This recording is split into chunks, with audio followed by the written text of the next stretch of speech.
भगवते वासुदेवाय नमः। ओम श्री गणेशाय नमः। ओम श्री लक्ष्मी नारायणाय नमः।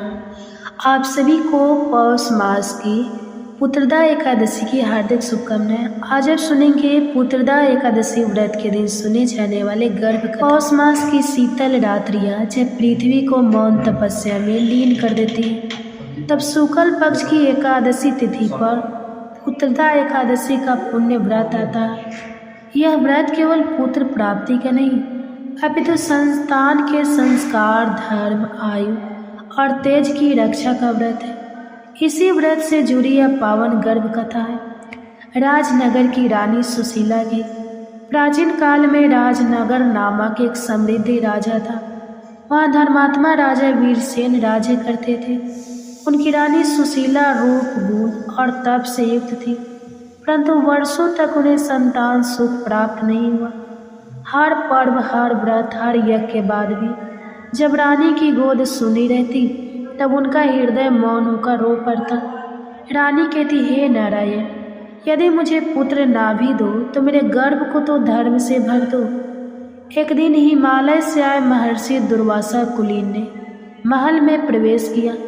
रानी ने अपने अश्रु उनके चरणों में अर्पित कर दिए। महर्षि बोले, हे रानी, पौष मास की पुत्रदा एकादशी के दिन व्रत रखो, गर्भ में स्थित आत्मा को विष्णु नाम सुनाओ और शयन से पूर्व गर्भ कथा का श्रवण करो। उन्होंने यह भी कहा, जो माता गर्भ में ही हरि कथा सुनती है, उनका पुत्र केवल देह नहीं, धर्म का अवतार बनता है। पौष शुक्ल एकादशी आई। रानी ने निर्जल व्रत रखा, तुलसी के सम्मुख दीप जलाया, गर्भ पर हाथ रखकर कहा, हे नारायण, यह गर्भ तुम्हारा है, मैं केवल पात्र हूँ। उसी रात्रि जब रानी शयन के लिए उन्होंने सुना, माता, मुझे शंख की ध्वनि सुनाई दे रही है। रानी चकित, यह कोई स्वप्न नहीं था, यह गर्भ में चेतना का जागरण था। महर्षि की वाणी सत्य हो रही थी। एकादशी की रात्रि गर्भ में भी जागता है। रात्रि के तीसरे पहर में रानी ने स्वप्न में देखा, श्वेत प्रकाश, गरुड़ और शंख चक्र गदा पगधारी भगवान विष्णु। भगवान बोले, हे माता, तुम्हारे गर्भ में जो आत्मा है वह पूर्ण जन्म का तपस्वी है, तुम्हारे व्रत से उसका पतन रुका है। भगवान ने कहा, जो माता पौष पुत्रदा एकादशी को गर्भ कथा सुनती या सुनाती है, उसके गर्भ का भय, ग्रह दोष और पाप नष्ट हो जाते हैं। गर्भ में स्वाद किया, समय बीतता गया। रानी प्रतिदिन विष्णु सहस्त्र नाम, नारायण कवच और यह गर्भ कथा शयन से पूर्व सुनती। एक दिन गर्भ में स्वर आया, माता, मुझे द्वेष नहीं, मुझे सेवा का संस्कार दो। पौष मास की पूर्णिमा के समीप शुभ नक्षत्र में रानी ने एक तेजस्वी पुत्र को जन्म दिया। जन्म लेते ही शंख जैसे ध्वनि हुई, दीप स्वयं प्रज्वलित हो गए। बालक की आंखों में करुणा थी। महर्षियों ने कहा, यह पुत्र माता के गर्भ में सुनी कथा का फल है। यह राजा नहीं, धर्म का रक्षक बनेगा। शास्त्र कहते हैं, निसंतान को संतान, गर्भिणी को निर्भय प्रसव, शिशु को दीर्घायु, परिवार को वंश वृद्धि। यह सब पुत्रदा एकादशी की गर्भ कथा से प्राप्त होता है। जो स्त्री पौष मास पुत्रदा एकादशी को दिन में व्रत रखकर रात्रि में यह गर्भ कथा सुनती है, उसके गर्भ से सर्वगुण संपन्न, धर्म प्रिय, माता पिता का सेवक पुत्र जन्म लेता है। हे विष्णु भगवान, जो इस कथा को पढ़े, सुने या सुनाए, उसकी गोद सदा भरी रहे।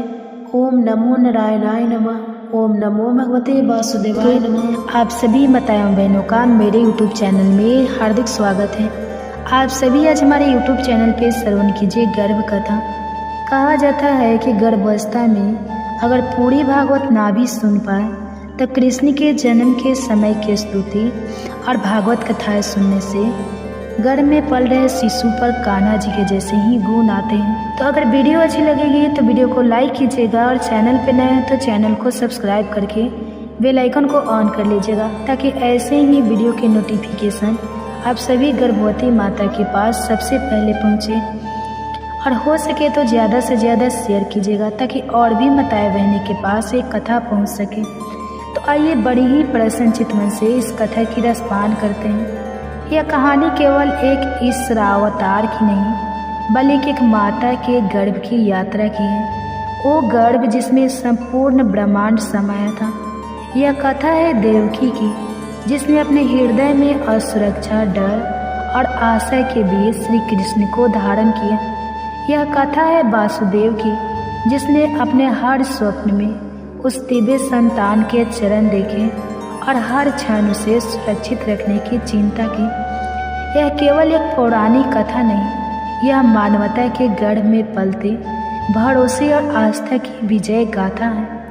मथुरा नगरी उस समय एक वैभवशाली नगर था, जहाँ यदुवंश का परमचम लहराता था।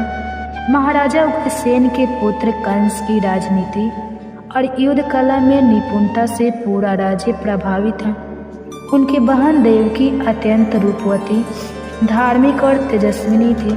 जब यदुवंशी वासुदेव से उसका विवाह तय हुआ, तब पूरे मथुरा में आनंद की लहर दौड़ गई। देवकी के मन में विवाह को लेकर आशा और आनंद के साथ भविष्य को लेकर डर भी था। वासुदेव एक गंभीर और धर्मनिष्ठ पुरुष थे, जिन्होंने सत्य और न्याय को अपना जीवन मार्ग बनाया था। विवाह उत्सव धूमधाम से संपन्न हो रहा था। जैसे ही देवकी और वासुदेव की बारात विदा होने लगी, कंस स्वयं रथ का सारथी बना। तभी आकाशवाणी हुई, हे कंस, जिस बहन को तू इतने स्नेह से विदा कर रहा है, उसी की 8वीं संतान तेरी मृत्यु का कारण बनेगी। कंस शतबंध रह गया। क्रोध और भय से उसका चेहरा विकृत हो गया। वह देवकी को मारने के लिए तलवार निकाल बैठा, किंतु वासुदेव ने बुद्धिमानी दिखाई। उन्होंने कहा, कंस, तुम देवकी को न मारो, हम तुम्हें हर संतान जन्म लेते ही सौंप देंगे।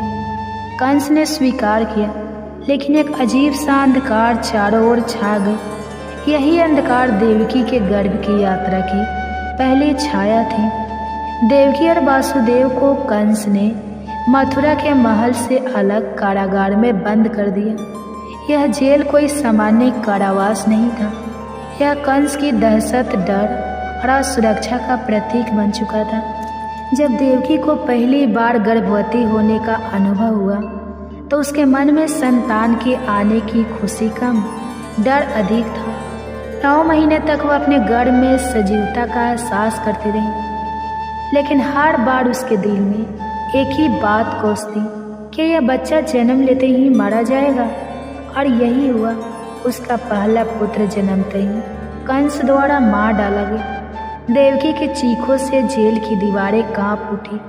पहली बार एक माँ ने अपनी कोख से बच्चा जन्माकर तुरंत मृत्यु का आलिंगन देखा। देवकी ने 6 बार गर्भ धारण किया। हर बार उसने शिशु को अपनी कोख में 9 महीने तक पाला। उसे अपने रक्त से सींचा, अपने प्रेम से सींचा, और हर बार जन्मते ही वह पुत्र कंस द्वारा मार दिया गया। वासुदेव हर बार देवकी का हाथ थामते, लेकिन उनके भीतर की पीड़ा धीरे धीरे खामोशी में बदलती जा रही थी। देवकी अब एक माँ नहीं, एक बलिदान बन चुकी थी। उसकी आंखें अब आंसू नहीं बहाती थी, बल्कि इंतजार करती थी कभी कोई चमत्कार होगा। 7वीं बार जब देवकी गर्भवती हुई, तब कुछ अलौकिक घटित हुआ। देवताओं के आदेश पर योग माया ने वह गर्भ देवकी की कोख से निकालकर वासुदेव की अन्य पत्नी रोहिणी की कोख में स्थापित कर दिया। यह बालक बलराम के रूप में जन्मा। देवकी को यह ज्ञात न था। उसे लगा कि यह भी गर्भपात हो गया, लेकिन उसके गर्भ में एक दिव्य शांति उतर आई थी, जो उसे अगले गर्भ की तैयारी कर रही थी। उस गर्भ की जिसमें स्वयं नारायण अवतरित होने वाले थे। 8वां गर्भ देवकी के भीतर उतरा तो जैसे पूरा वातावरण बदल गया। उसकी आंखों में अब दर्द नहीं, एक आंतरिक शांति थी। कंस ने पहरे और करे कर दी, लेकिन देवकी और वासुदेव के चेहरे पर अब संतुलन था। इस गर्भ के दौरान देवकी को दिव्य स्वप्न आने लगे। कभी वह विष्णु के शंख, चक्र, गदा और पग देखती, कभी उसे अपने गर्भ में चमकती हुई आभा महसूस होती। वासुदेव को भी ध्यान में प्रभु के दर्शन होते। देवकी कहती, इस बार मेरे गर्भ में मृत्यु नहीं, जीवन है। मेरे भीतर कोई ऐसा है जो कंस से भी बड़ा है। जो अधर्म से बड़ा है। भाद्रपद की कृष्ण अष्टमी की मध्य रात्रि थी। मथुरा पर घने बादल थे, हवा शांत थी, लेकिन जेल के भीतर दिव्यता का सन्नाटा था। देवकी ने श्री कृष्ण को जन्म दिया। जैसे ही प्रभु का अवतरण हुआ, कारागार की दीवारें प्रकाशित उठी। उसके शरीर से निकलती दिव्य आभा ने सबको चमत्कृत कर दिया। वह एक शिशु था, लेकिन उसकी आंखें ब्रह्मांड के रहस्य जानती थी। उसी समय कारागार के द्वार खुल गए, पहरेदार सो गए। वासुदेव को आदेश मिला कि उस बालक को गोकुल ले जाकर नंद और यशोदा को सौंप दे। वासुदेव ने नवजात कृष्ण को एक टोकरी में रखा। यमुना नदी उफान पर थी, लेकिन जैसे ही वासुदेव उस जल में उतरे, जलस्तर घटने लगा। शेषनाग ने आकर छत्र बना लिए। यह केवल एक पिता की यात्रा नहीं थी, यह उस विश्वास की यात्रा थी जहाँ एक माँ अपने नवजात शिशु को अलग कर रही थी ताकि वह जीवित रह सके। गोकुल में वासुदेव ने कृष्ण को यशोदा के पास छोड़ा और उनकी नवजात पुत्री योग माया को लेकर लौट आए। कंस ने उसे भी मारने का प्रयास किया, लेकिन वह बालिका आकाश में उड़ गई और बोली, तेरा संहार तो गोकुल में जन्म चुका है। अब देवकी और वासुदेव अपने पुत्र से दूर थे, लेकिन उन्हें पता था कि वह जीवित हैं। उनके जीवन में आशा की एक नई किरण आई थी। देवकी के मन में मर्तित्व की पीड़ा अभी थी, परंतु एक नई शक्ति भी जागृत हुई थी। वह अब केवल एक माँ नहीं रही, वह एक प्रतीक बन चुकी थी, त्याग, शक्ति और विश्वास का प्रतीक। वर्षों बाद जब श्री कृष्ण ने कंस का वध किया और मथुरा लौटे, तब देवकी और वासुदेव ने पहली बार अपने पुत्र को बाहों में भरा। वो मिलन केवल माता पिता और पुत्र का नहीं था, वो धर्म और प्रेम, त्याग और ईश्वर की योजना का मिलन था। देवकी की गर्भ कथा केवल भगवान श्री कृष्ण के जन्म की नहीं है, यह हर उस माँ की कहानी है जो कठिनाइयों के बीच अपने गर्भ में एक जीवन पालती है। यह उस पिता की गाथा है जो हर संकट में अपनी संतान की रक्षा के लिए सब कुछ छोड़ देता है। यह उस दिव्यता की कहानी है जो मानवता के बीच अवतरित होकर अधर्म का नाश करती है। श्री कृष्ण केवल एक देवता नहीं, वह बाल लीलाओं के ऐसे मर्ग है जिनके बचपन ने दुनिया को भक्ति, प्रेम और शरारत का नया अर्थ दिया। उनका जन्म एक अंधकारपूर्ण रात्रि में हुआ, लेकिन उनकी बाल लीलाओं से गोकुल और वृंदावन में ऐसा प्रकाश फैला जो आज तक संसार को आलोकित करता है। यह कथा उसी चमत्कारी बचपन की है। जैसे ही वासुदेव श्री कृष्ण को लेकर गोकुल पहुँचे, वहाँ सब सोए हुए थे। उन्होंने यशोदा और नंद बाबा के घर शिशु कृष्ण को सुलाया। वहाँ की नवजात कन्या योग माया को उठा लिया और मथुरा लौट गए। यशोदा जी को इस बात की भनक तक नहीं लगी कि उन्होंने जिस बालक को जन्म दिया, समझा वह वास्तव में स्वयं नारायण है। गोकुल का भाग्य उस दिन से चमक उठा। सुबह होते ही नंद बाबा को पुत्र जन्म का समाचार मिला। संपूर्ण गोकुल में आनंद छा गया। बांसुरी की ध्वनि, ढोलक की थाप और गायों की घंटियों की धुन से वातावरण गुंजायमान हो गया। गर्गाचार्य को आमंत्रित किया गया और एक साधारण से आयोजन में श्री कृष्ण का नामकरण हुआ। कृष्ण, जिसका अर्थ है जो आकर्षित करता है। श्री कृष्ण के हाथ में पहली बार जब बांसुरी आई तो उसकी धुन सुनते ही वृक्ष झुक गए, गाय ठहर गई और गोपियां सम्मोहित हो गई। यह केवल एक बांसुरी नहीं थी, यह ईश्वर की वह वाणी थी जो प्रेम का राग सुनाती थी। कंस ने जब यह सुना कि देवकी का पुत्र गोकुल में है, तो उसने राक्षसी पूतना को भेजा। वह सुंदर स्त्री का रूप लेकर आई और कृष्ण को विष से भरे स्तनों से दूध पिलाने लगे। कृष्ण ने दूध के साथ उसकी प्राण ऊर्जा भी पी ली। पूतना चिल्लाते हुए मरी, लेकिन उसे मोक्ष मिल गया। एक माँ का रूप धारण कर आने से उसे प्रभु ने मृत्यु नहीं, मुक्ति दी। यह लीला दिखाती है कि श्री कृष्ण केवल दुष्टों का संहार नहीं करते, वे उद्धार भी करते हैं। संकटासुर एक राक्षस था जो बैलगाड़ी में छुप कर आया था।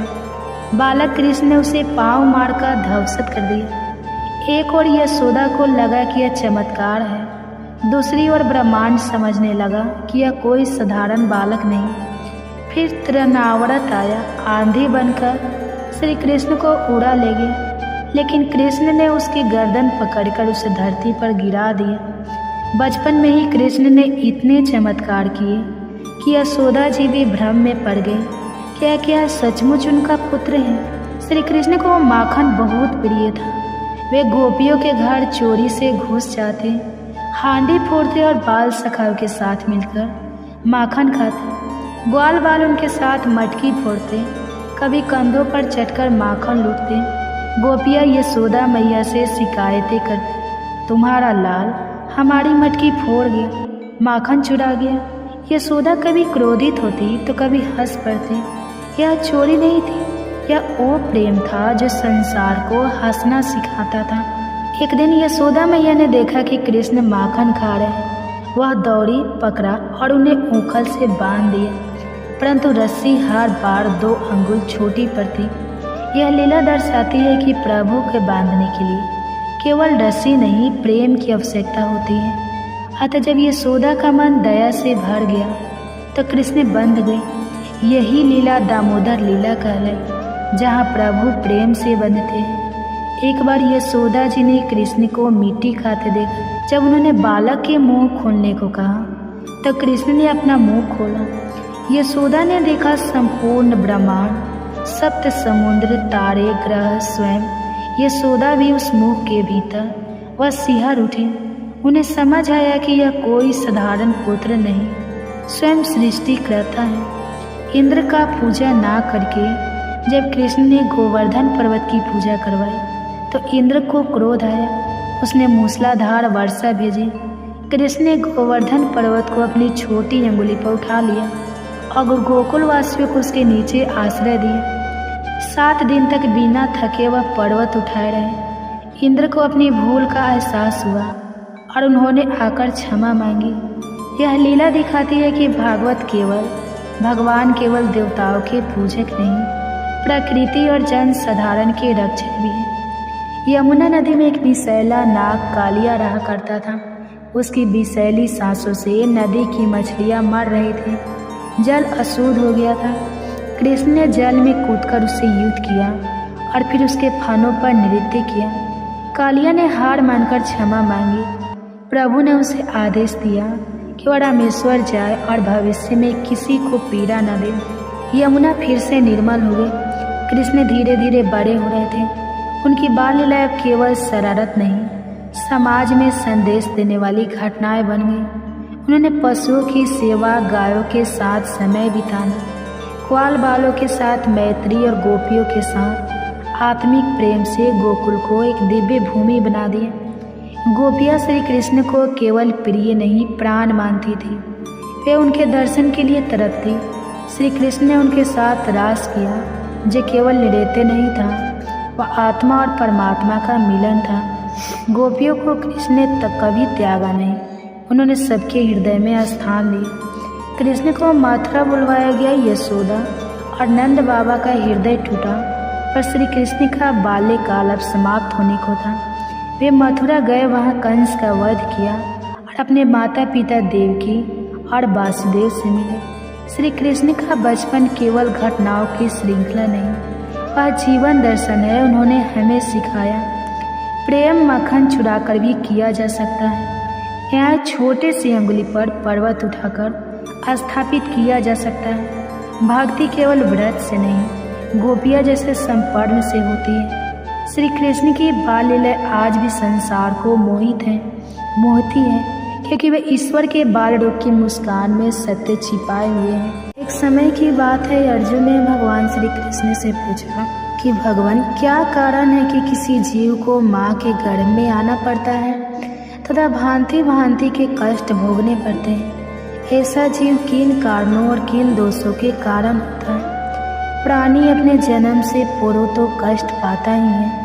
जन्म लेते समय भी उसे कष्टों से छुटकारा नहीं मिलता। उसके बाद आजीवन मृत्यु काल तक उसे रोग, कष्ट आदि का सामना करना पड़ता है। यह सुनकर भगवान मधुसूदन मुस्कुराते हुए बोले, हे श्रेष्ठ धर्मधारी, मृत्यु लोक में जन्म लेने के पश्चात प्रत्येक जीवात्मा इस संसार की माया से प्रेरित होकर भौतिक संसाधनों के बंधनों में बंध जाती है। वह अपना मुख्य उद्देश्य, जो कि मात्र ईश्वर की प्राप्ति है, उसे भूलकर परिवार, पुत्र पुत्रियों, सगे संबंधियों आदि के मोह में फंसकर ही रह जाती है। मृत्यु पर पर्यता तक इन सभी में फंसे होने के बाद जब जीव का अंतिम समय आता है तो वह अपनी अधूरी इच्छाओं के बारे में भी सोचते हुए प्राण त्याग देते हैं। ऐसा इस कारण होता है कि मानव जाति कभी संतुष्ट नहीं होती, उसे सदैव कुछ और की ही चाहत बनी रहती है। यही कारण है कि मनुष्य बार बार जन्म लेता है तथा मरता रहता है तथा यह चक्र चलता ही रहता है। अर्जुन पूछते हैं, प्रभु, इस माया से पार पाना तो बड़ा कठिन कार्य है। बड़े बड़े ऋषि मुनि भी इसे पार नहीं पा सके, तो साधारण मनुष्य की तो बात ही क्या है। काम, क्रोध, लोभ, मोह और अहंकार, यह 5 ऐसे शत्रु है जिनसे मानव दिन रात जूझता रहता है। कृपया यह बताइए कि साधारण मनुष्य इनसे छुटकारा पाकर अपना मन किस प्रकार प्रभु भक्ति की ओर मोड़े, क्योंकि यह मन तो मदमस्त हाथी की भांति है जो कभी भी टिक कर नहीं रहता।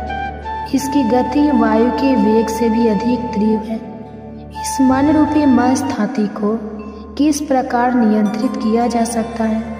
श्री कृष्ण कहते हैं, मन रूपी हाथी को नियंत्रित करने के लिए ज्ञान रूपी अंकुश की आवश्यकता पड़ती है। भक्ति और ज्ञान को अभ्यास के द्वारा ही प्राप्त किया जा सकता है।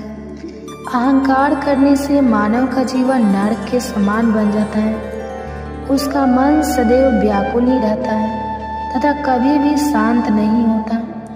अर्जुन पूछते हैं, क्या कारण है कि किसी की पत्नी की मृत्यु अल्पायु में ही हो जाती है तथा पिता के रहते पुत्र की मृत्यु हो जाती है? श्री कृष्ण बताते हैं, जो व्यक्ति कर्ज लेकर उसे नहीं चुकाता, उसके दंड स्वरूप उसकी पत्नी की मृत्यु हो जाती है तथा जो किसी व्यक्ति की अमानत लेकर उसे नहीं लौटाता, उसके बच्चे मर जाते हैं।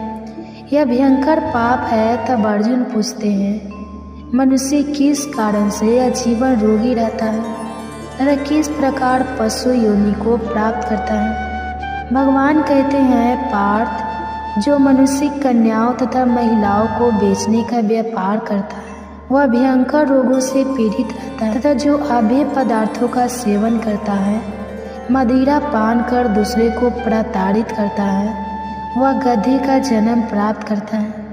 इसी प्रकार झूठी गवाही देने वाले अगले जन्म में स्त्री बनते हैं। जो भोजन का भोग भगवान को ना लगाकर पहले स्वयं ग्रहण कर लेते हैं, वे सूकर आदि नी में जन्म लेते हैं। अर्जुन पूछते हैं, किन कारणों से इस जन्म में कोई धनी तथा कई वाहनों के स्वामी बनते हैं? श्री कृष्ण कहते हैं, जो मनुष्य उचित रीति नीति से स्वर्ण दान करते हैं, कन्या दान करते हैं, वे धन धान्य पाते हैं तथा जो व्यक्ति जिन्होंने कभी अन्न दान किया है वे रूपवान प्राप्त होते हैं तथा विद्या का दान करने वाले व्यक्ति विद्वान बनते हैं। इसी प्रकार संतों की सेवा करने वाले धनवान और पुत्रवान बनते हैं। अर्जुन पूछते हैं, मनुष्य धन तथा सांसारिक मोह माया में क्यों फंसा रहता है? श्री कृष्ण कहते हैं, जब प्राणी मेरी कृपा से वंचित हो जाता है तब वह सांसारिक बंधनों के मोह में आसक्त हो जाता है। संसार के समस्त बंधन नश्वान है। यही जानकर विवेकी जन इन बंधनों में फंसते नहीं है तथा इनसे दूर ही रहता है। वे जानते हैं कि लाभ हानि, जीवन मरण, यश उपयश तथा मान सम्मान सभी कुछ ईश्वर के अधीन है। संसार में घटने वाली प्रत्येक घटना परमात्मा की इच्छा से होती है। यही कारण है कि विवेकी जन सुख दुख चाहे किसी भी परिस्थिति में हो समान भाव से रहते हैं। जो मनुष्य इन सांसारिक बंधनों से दूर रहकर धार्मिक स्थलों में जाकर प्रेम तथा भक्ति भाव से मेरा दर्शन करते हैं उनका नाश नहीं होता। श्री कृष्ण अर्जुन को आगे समझाते हुए कहते हैं कि ऐसा ब्रह्मचारी तथा संयमी पुरुष जो सदैव ईश्वर की भक्ति तथा परोपकार में लगा हो, उसे भी अपना गुरु बनाना चाहिए। गुरु के माध्यम से ही ईश्वर की प्राप्ति हो सकती है, अन्यथा नहीं। गुरु का निरादर करने वाला मनुष्य कभी भी ईश्वर की प्राप्ति नहीं कर सकता तथा आजीवन मृत्यु लोक में ही भटकता रहता है। ऐसे व्यक्ति का तो मुख भी नहीं देखना चाहिए। समस्त संसार में गुरु जगन्नाथ है। विद्या का गुरु काशी है तथा ब्राह्मण का गुरु सन्यासी है। सन्यासी उसे कहते हैं जो कि कभी सभी कुछ त्याग कर मुझ में रम गया हो तथा अपने सर्वस्व ही मुझे समर्पित कर दिया हो। गुरु से विमुख व्यक्ति का तो भजन भी अपवित्र हो जाता है, उसके सभी कर्म निष्फल हो जाते हैं। गुरु की सेवा करने वाले को सैकड़ों अश्वमेध यज्ञों के फल की प्राप्ति होती है। अर्जुन, जो भी इस गर्भ गीता में अंकित हम दोनों के स्वाद को सुनता सुनाता और पढ़ता है, वह भी गर्भ के दुख से छुटकारा पा लेता है तथा नरक की 84 लाख योनियों के चक्र से मुक्त होकर जन्म तथा मरण से मुक्त हो जाता है। अर्थात प्रत्येक मनुष्य को इसे पढ़ना और सुनना चाहिए। ऐसा करने से भगवान श्री कृष्ण की अनुकंपा भक्त पर सदैव बनी रहती है। सभी मनोकामना पूर्ण होने के साथ साथ इस जन्म और पिछले जन्मों के किए गए पापों से भी छुटकारा मिलता है। बोलो जय श्री कृष्णा, राधे राधे। आप सभी का बहुत बहुत धन्यवाद। कीजिए गर्भ कथा। अगर कथा अच्छी लगेगी तो वीडियो को लाइक कीजिएगा और चैनल पे नए हैं तो चैनल को सब्सक्राइब करके बेल आइकन को ऑन कर लीजिएगा, ताकि ऐसे ही गर्भ कथा के नोटिफिकेशन आप सभी के पास सबसे पहले पहुंचे। और कमेंट्स में हरे कृष्णा राधे राधे जरूर लिखिए, ताकि आपकी एक कमेंट्स हमें प्रोत्साहित करती है कि ये कथा आपको अच्छी लगती है। तो कमेंट्स में अपना प्यार जरूर दीजिएगा और हो सके तो ज़्यादा से ज़्यादा शेयर कीजिएगा, ताकि जितने भी माताएं बहनें हैं सबके साथ कथा पहुंच सके। ताकि क्या पता किसी और माँ के गर्भ में भी कान्हा जैसा पुत्र पल रहा हो। तो आइए बड़े ही प्रसन्नचित मन से इस कथा की रसपान करते हैं। कहा जाता है कि गर्भावस्था में अगर पूरी भागवत ना भी सुन पाए तो कृष्ण के जन्म के समय की स्तुति अपने गर्भ में पल रहे शिशु को जरूर ही श्रवण कराना चाहिए। कहा जाता है कि श्रवण करने मात्र से शिशु में भगवान के जैसे ही गुण आते हैं। तो क्यों न हम सभी माताएं एवं बहनें अपने बच्चे की जीवन मंगल कामना के लिए क्यों न गर्भ में पल रहे बच्चे को जरूर श्रवण कराएं एक कृष्ण के जन्म के समय की स्तुति और उनकी पाल लीला। तो आइए श्रवण करते हैं। युगों युगों से भक्तों के हृदय में बसे भगवान श्री कृष्ण का जन्म केवल एक सांसारिक घटना नहीं बल्कि दिव्यता का प्रकटीकरण था। इस कथा का आरंभ होता है उस क्षण से जब धरती ने अपने कष्टों से व्याकुल होकर ब्रह्मा जी के पास पुकार लगाई थी। कलयुग के आगमन से पहले पृथ्वी पर अधर्म, अत्याचार और पाप का प्रभाव बढ़ चला था। कंस जैसे दुराचारी राजा जो अपनी बहन देवकी को भी नहीं बख्शता था, शासन कर रहा था। धरती गौ रूप में ब्रह्मा के पास गई और कहा, हे पितामह, अब मेरा भार सहन नहीं होता, कृपया कोई उपाय करें। ब्रह्मा जी अन्य देवताओं के साथ क्षीर सागर में भगवान विष्णु के पास पहुंचे। वहां उन्होंने परमात्मा की स्तुति की। नमः कमल नाभे नमस्ते मधुसूदन संसार वन्न तंताड़े ही जनार्दनम। भगवान विष्णु ने ब्रह्मा को आश्वासन दिया, मैं स्वयं यदुवंश में वासुदेव और देवकी के पुत्र रूप में अवतरित होऊंगा और अधर्म का विनाश करूंगा। मथुरा में वासुदेव और देवकी का विवाह संपन्न हुआ। जैसे ही कंस ने आकाशवाणी सुनी, हे कंस, तेरी बहन का 8वां पुत्र तेरा वध करेगा। वह क्रोधित हो उठा और देवकी को मारने दौड़ा। वासुदेव ने उसे रोकते हुए वचन दिया कि वह उसके हाथ अपने सभी संतान सौंप देंगे। कंस ने उन्हें कारागार में डाल दिया। एक एक करके उसने 6 पुत्रों की निर्ममता से हत्या की। 7वां गर्भ बलराम थे। जिन्हें योग माया ने रोहिणी के गर्भ में स्थानांतरित कर दिया। जब 8वां गर्भ ठहरा तो सारा ब्रह्मांड शांत हो गया। देवकी का चेहरा तेज से दमक उठा। वासुदेव ने ध्यान में भगवान का ध्यान किया। उसी क्षण देवकी ने गर्भ में भगवान विष्णु ने प्रवेश किया। भगवान विष्णु का गर्भ में रहकर दिव्य स्वाद हुआ। गर्भ में भी श्री कृष्ण ने देवकी को अपने स्वरूप का दर्शन कराते रहे। देवकी ने मन ही मन प्रार्थना की, तव युगेश्वर प्रमक्रम कृते तवमेव जन्मादिभूत जगदादिभूतम तव विष्णु रक्षा प्रिलापालकोस्य प्रसिद्ध देवे से ममता में बंधनो।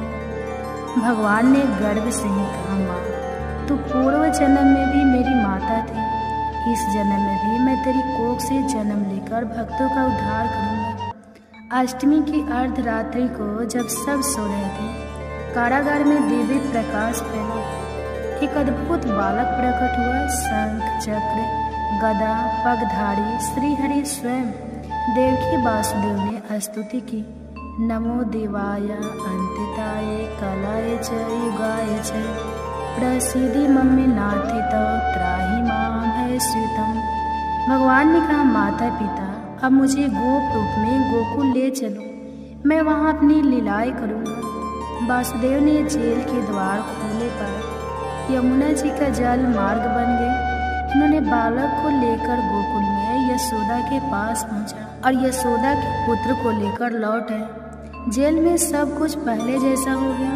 कंस ने जब 8वां संतान कन्या के रूप में देखे तो उसे भी मारना चाहा, परंतु वह योग माया रूप में आकाश में चली गई और कहा, तुझे मारने वाला गोकुल में पल रहा है।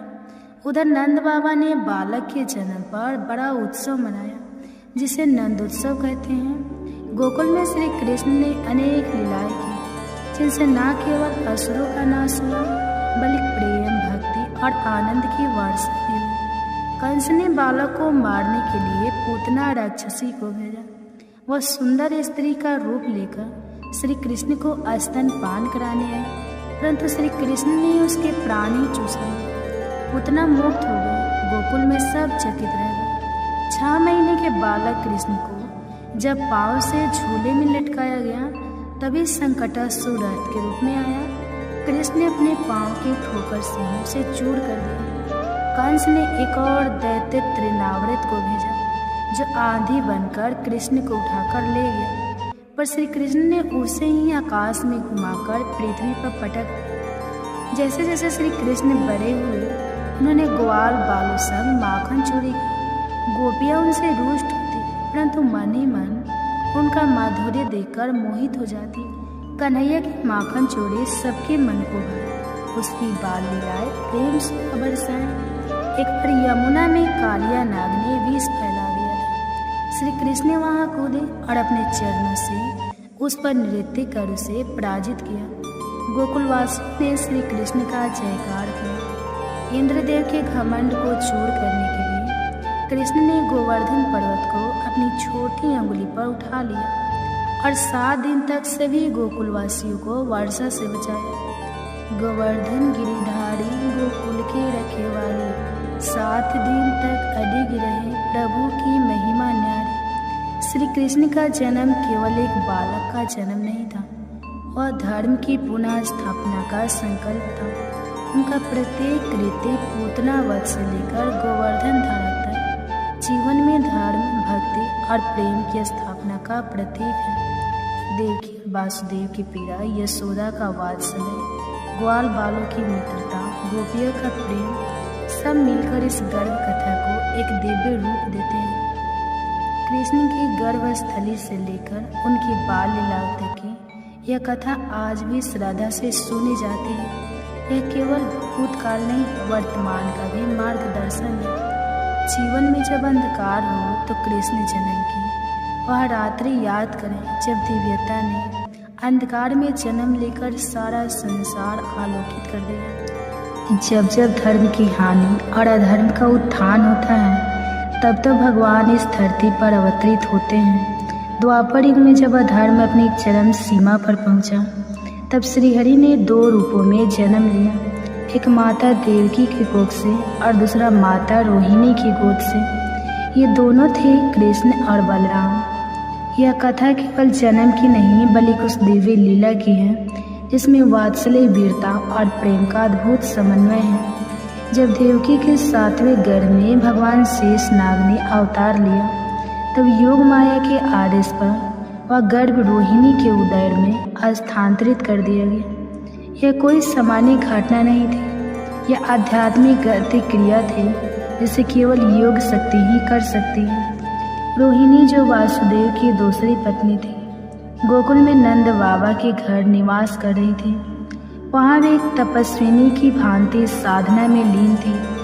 7वें गर्भ से जब शेष अवतार बलराम का जन्म हुआ तो सारे गोकुल एक दिव्य ऊर्जा का संचार हुआ। बलराम का जन्म पूर्णिमा के दिन हुआ, इसलिए उन्हें बलभद्र और रोहिणी भी कहा गया। उनका शरीर गौर वर्ण का था और उनकी आंखों में तेज था। यशोदा माता ने उन्हें भी अपने पुत्र के समान प्रेम दिया। कुछ ही समय बाद श्री कृष्ण का जन्म कारागार में हुआ और वासुदेव ने गोकुल लाए। यशोदा के गर्भ से उसी रात एक कन्या योगमाया ने जन्म लिया। जब वह कन्या कंस के हाथों छूटकर आकाश में चली गई तो उसने कहा, जिसे तू मारना चाहता है वह गोकुल में पल रहा है। श्री कृष्ण और बलराम साथ साथ खेलते, खाते और गाय चराते। बलराम बड़े भाई की भांति कृष्ण की रक्षा करते और कृष्ण अपने चंचल स्वभाव से उन्हें हंसाते। गोकुल के बाहर एक दैत्य धनुका गायों को हानि पहुंचाता था। बलराम ने उसे अपने बल से परास्त किया। यह उनकी पहली वीरता थी। जब श्री कृष्ण ने गोपियों संग रास लीला की तभी बलराम का एक अलग स्थान था। वे गोपगणों में सम्मानित थे। श्री कृष्ण की लीला में भाग लेकर भक्तों का संबल बनाते। श्री कृष्ण जब माखन चुराते तो बलराम मुस्कुराते। वे छोटे भाई को रोकते नहीं बल्कि उसके साथ सहभाग करते। जब कृष्ण यमुना में कालिया नाग से युद्ध कर रहे थे बलराम अत्यंत व्याकुल हुए। उन्होंने ग्वालों को रोका और कहा, कृष्ण कोई साधारण बालक नहीं है, उसके पीछे मत जाओ। और जब उन्होंने देखा कि कृष्ण नाग पर नृत्य कर रहे हैं तो वे हंसे और बोले, अब मैं निश्चित हूँ। गोकुल के संकीर्ण गालियों से निकलकर ये दोनों भ्राता वृंदावन में आए। वहाँ दोनों ने राक्षसों का संहार किया, बाकासुर, आघासुर और प्रलंबासुर। प्रलंबासुर बलराम को अपने कंधे पर बैठा कर भागा। बलराम ने उसे पराजित किया।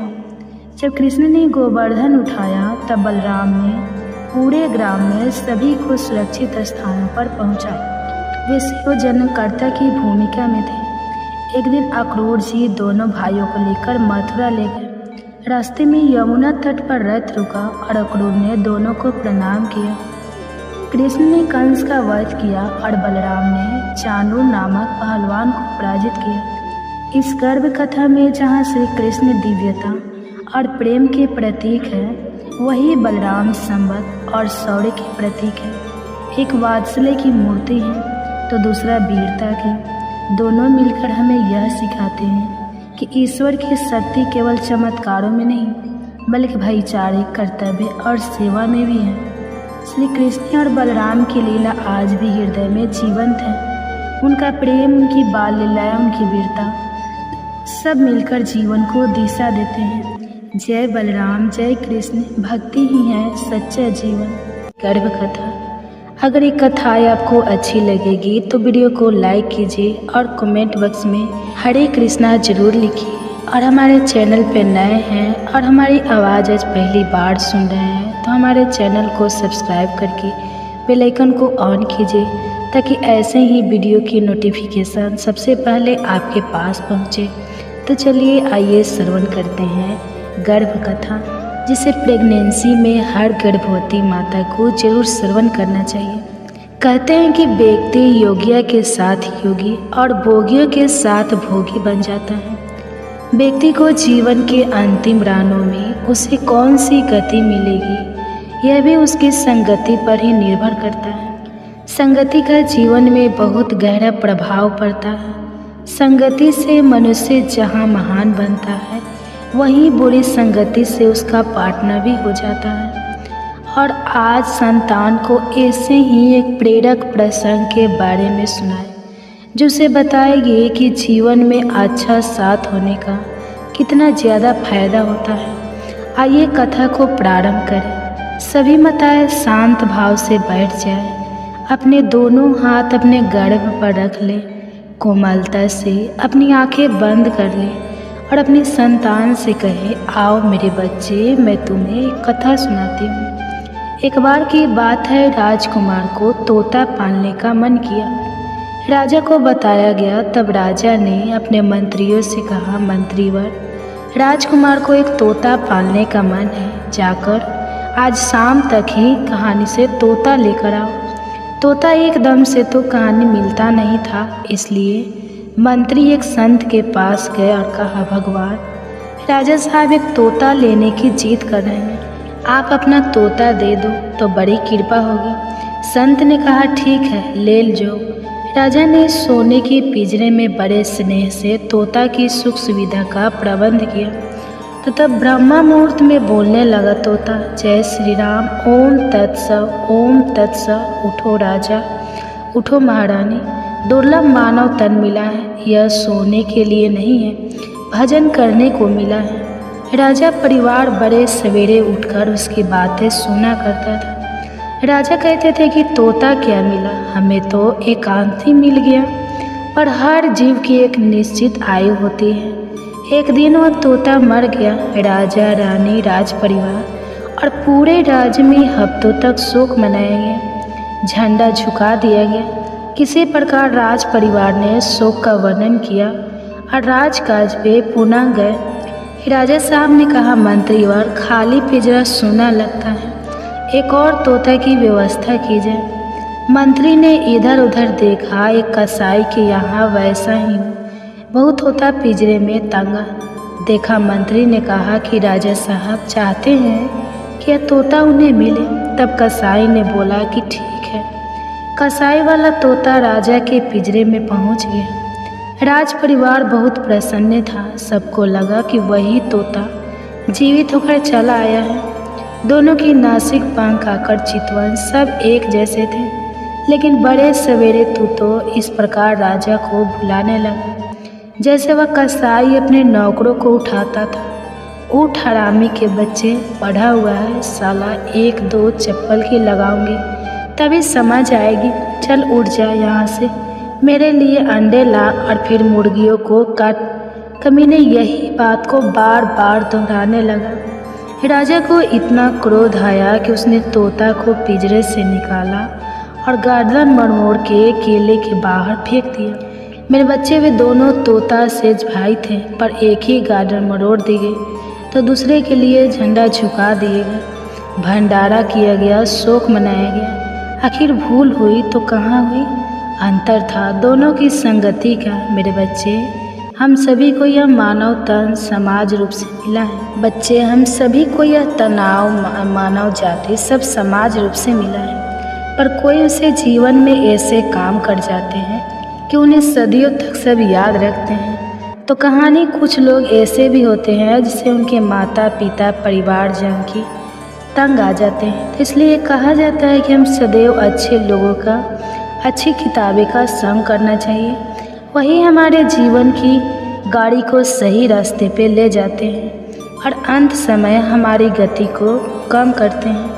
कबीर दास जी ने बड़े ही सरल शब्दों में कहा है, कबीर तन पंछी भाया, जहाँ मन तहाँ उड़ी जाए। जो जैसी संगति करे सो पैसा फल वैसा ही पाए। अर्थात कबीर दास जी कहते हैं कि हमारा तन एक पक्षी की तरह है, उसके पास आज़ादी भी है।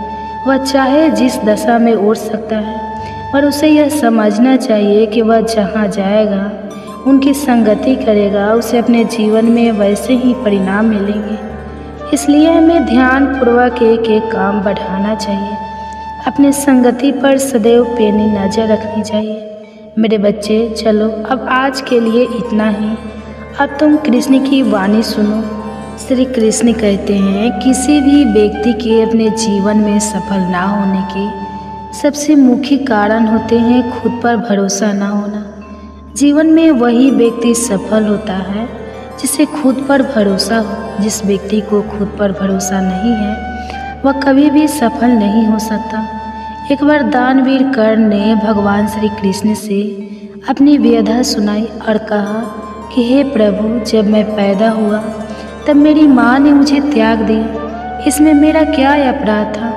द्रोणाचार्य ने मुझे शिक्षा देने के मना कर दिया क्योंकि वह मुझे क्षत्रिय नहीं मानते थे, इसमें भी मेरा क्या अपराध। और द्रौपदी के स्वयंवर में मुझे अपमानित किया गया क्योंकि महाराज परिवार का हिस्सा नहीं हूँ। जवाब में श्री कृष्ण ने कहा, हे कर्ण, जरा ध्यान से सुनो। मेरा जन्म हुआ तब मैं कारागार में था और मैं पैदा होते ही मेरी मृत्यु मेरा प्रतीक्षा कर रही थी। जिस रात मेरा जन्म हुआ था उस रात मुझे मेरे माँ बाप से अलग होना पड़ा, जहाँ पहुँचकर मुझे हर वो एक काम करना पड़ा जो एक गरीब परिवार में करना पड़ता है। गायों का गोबर हाथ से उठाना। जब मैं चल नहीं सकता था तब मुझ पर प्राण घातक हमले किए गए। मुझे मारने की बार बार कोशिश की गई। न मेरे पास बचपन में शिक्षा थी, न ही महल था, न कोई गुरुकुल था, न कोई विशाल सेना थी, लेकिन तब भी मेरे मामा मुझे उनका सबसे बड़ा शत्रु मानते थे। मेरा भी जीवन कई चुनौतियों से गुजरा है। यह बात इतना महत्वपूर्ण नहीं है कि जीवन में कितनी बार अपमानित होना पड़ रहा है, पर यह महत्वपूर्ण है कि आप उस अपमान का जवाब कैसे दे रहे हैं। आपके पास ज्ञान है जिसका आप इस्तेमाल कर पा रहे हैं और इन सब चुनौतियों को पार करके कैसे आगे बढ़ते हैं। यह सब बात सबसे अधिक महत्वपूर्ण है। जब कुछ किताबों से ही सीखने को नहीं मिलता, कुछ मतलबी लोगों से भी बहुत कुछ सीखने को मिलता है। गलती उसी से होती है जो मेहनत से काम करता है। निकम्मे की ज़िंदगी में तो दूसरे की बुराई खोजने में ख़त्म हो जाती है। इज्जत इंसान की नहीं होती, ज़रूरत की होती है। ज़रूरत ख़त्म तो इज्जत ख़त्म।